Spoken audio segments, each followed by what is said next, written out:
অভিজিতের হাত ধরে বুমেরাং হয়ে সামনে আসছেন রুক্মিণী মৈত্র।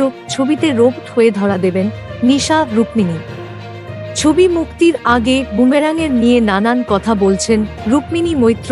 কথা বলেছেন নিজের বিয়ে নিয়েও। এদিকে কিছুদিন আগেই গুগল সার্চ করে দেব অনুরাগীরা চমকে যান। তাঁরা দেখেন সেখানে লেখা দেব নাকি বিবাহিত।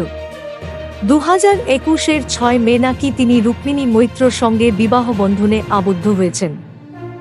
এমনকি সেখানে লেখা ছিল তাদের নাকি এক সন্তানও রয়েছে। এবার বিয়ে নিয়ে নিজেই মুখ খুলেছেন রুক্মিণী। বিয়ের খবরে অবাক রুক্মিণী সম্প্রতি বলেন, ওহ গড, এটা যে কোথা থেকে আসছে, গুগলেও পৌঁছে গেল।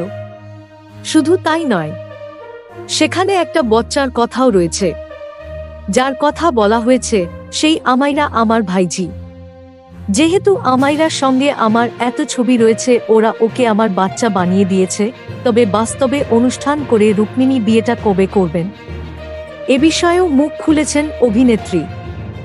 রুক্মিণীর কথায়, মিডিয়া যেদিন স্পেকুলেট করা বন্ধ করবে আমি সেদিন বিয়েটা করে নেব।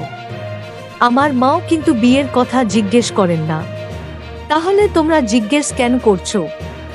যেদিন মনে হবে আমি বিয়ের জন্য তৈরি, সেদিন বিয়েটা করে নেব। আমি বিয়েতে বিশ্বাসী, আর বিয়ে লুকিয়ে রাখতেও চাই না। এখন এত ব্যস্ততা রয়েছে, তাই বিয়ের প্ল্যান করা সম্ভব নয়। তবে আমার মনে হয় কমিটমেন্ট জরুরি।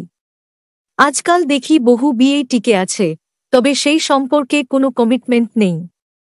Thank you so much for watching. Subscribe our channel and press the bell icon for more updates.